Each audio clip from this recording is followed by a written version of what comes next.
The meta is starting to shake up a bit as we hit the midpoint of Episode 4, Act 1. There haven't been many agent changes done by the devs, but the community is starting to value certain agents over others as the game's meta inevitably shifts as time goes on. What is going on, ProGuides family? It is your host, Sergeant Frost, and today we have the patch 4.03 patch notes.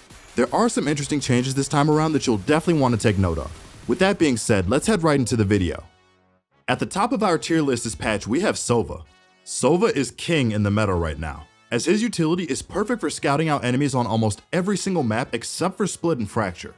Sova is one of the few agents in the game that is approaching a need status over want for most team comps.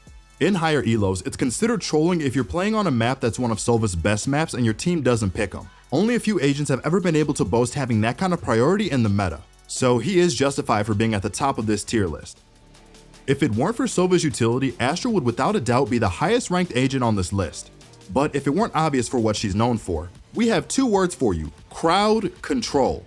Right now, there is no other agent in the game that currently has multiple soft CC or hard CC abilities in their kits that can be deployed across the map. This makes her a near must pick in the meta, because she can literally be a controller that can have map-wide sentinel presence as well. Oh, did we mention that she also has some of the best smokes in the game that can be activated regardless of range? Now that Astra has been analyzed as an agent, she is starting to approach near broken status simply because her kit is overloaded. The game will definitely feel different when a match has an Astra versus not having an Astra, and some people believe Astra is even unhealthy for Valorant as a whole. What do you guys think? Right now, Viper's in the same boat as Astra in the meta. She's a dominant controller pick, but she's more of a niche for certain maps where her wall works wonders. She has a lot of CC, which allows her to operate like a sentinel on defense, which is where she gets most of her value from outside of being a solid lurker agent on attack. Viper is a solid pick that is currently a mainstay on more than half the maps in the game, and it's clear that as we go along, there's a possibility that even more maps will incorporate her into their main rosters. Surprisingly enough, Jett is actually falling down to bottom S tier this time around because of some interesting changes our Radiant players have noticed in the meta.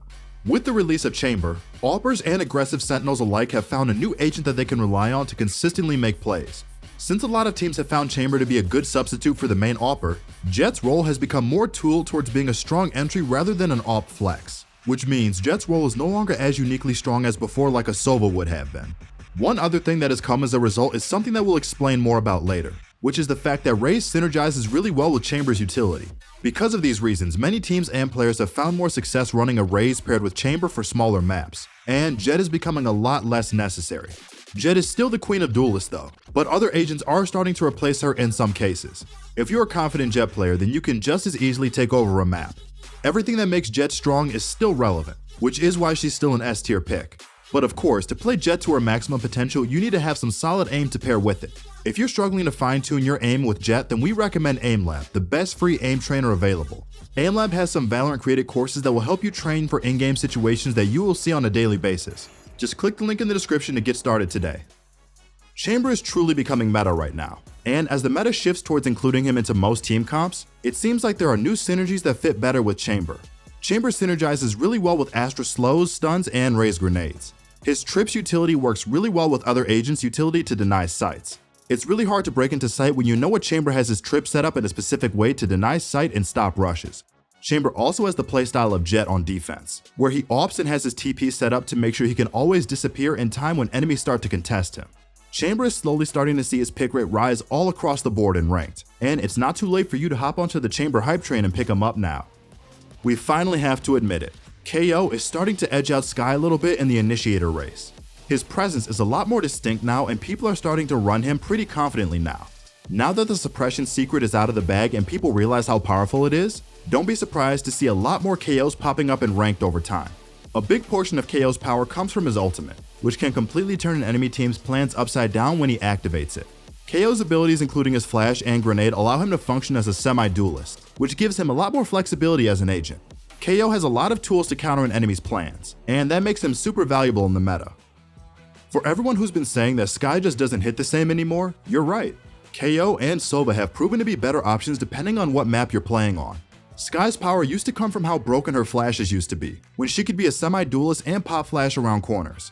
Now that her flashes have been nerfed, she doesn't have the same power she once used to wield.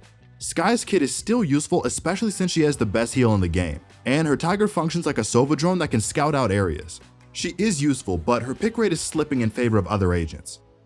Raze is up to mid-A because surprisingly, Chamber coming in means that a lot of teams that used to run Jett for AWP can now use Chamber instead. And that means Raze is a close alternative for the duelist spot, especially when considering how her kit synergizes really well with Chamber's trips and contacts. She functions really well with Chamber and Astra. With Astra being meta, Raze nade plus an Astra suck is a free kill.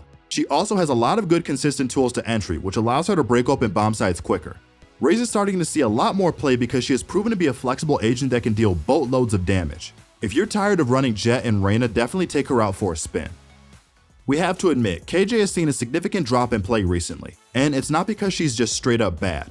It's just that a lot of the dedicated Sentinel mains abandoned Killjoy, Cypher, and Sage for Chamber. Chamber is without a doubt the king of the Sentinel class right now, which means KJ has been pushed down the priority list in the meta. Killjoy mains who know how to set her stuff up inside of sites can still use her, because a good Killjoy setup inside of a site is still really tough to crack. She's still a powerful agent for site holding because of her turret, nades, and ultimate, but she does have fierce competition now, and that makes people think twice before picking her. Now let's move on to the B tier. Neon came out pretty explosive when she was released, but she is still a big question mark. From how the meta is slightly shifting to favor Chamber and Raze, Neon doesn't seem to have a spot in the meta immediately, and it'll have to be seen how she fares later. Neon is a great entry fragging duelist, because her speed and her concussion grenades give her great entry pathing capabilities since she can run circles around stunned enemies. Right now it's still unknown where Neon will land in the duelist meta. We don't know a lot about her in pro play since we don't have a lot to work off of in terms of sample size, but she does have the potential to be a big meta player in the future. Neon is a great duelist pick to learn for the future, so definitely start picking her up now. Reyna is running into an issue where util dump is once again becoming a real problem, especially with how players like to run double initiator and controllers like Astra, which makes it super hard to entry in without mobility. Reyna does not have the best entry pathing since she doesn't have mobility tools like the other duelists have, so she can't break open sites in the ways the other entries are able to. Reyna does have sustainability in a round due to her heals and dismiss, giving her a free escape.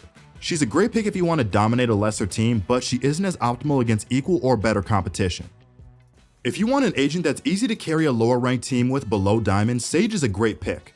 Outside of those circumstances though, you'd be better off picking Chamber or Killjoy if you need a Sentinel in ranked. Sage has great power that other agents don't have, which is fixing your teammates' mistakes with her heal and her revive.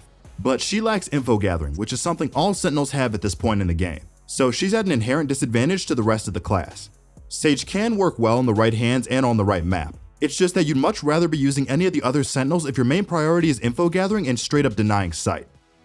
Cypher is finding himself where he is in a bad position in the game's meta. He's starting to turn into Omen in the Sentinel class.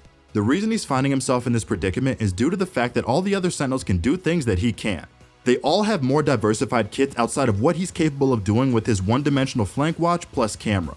Cypher can be used well if you're already a Cypher main, but outside of that small group of people, you're better off running any other Sentinel.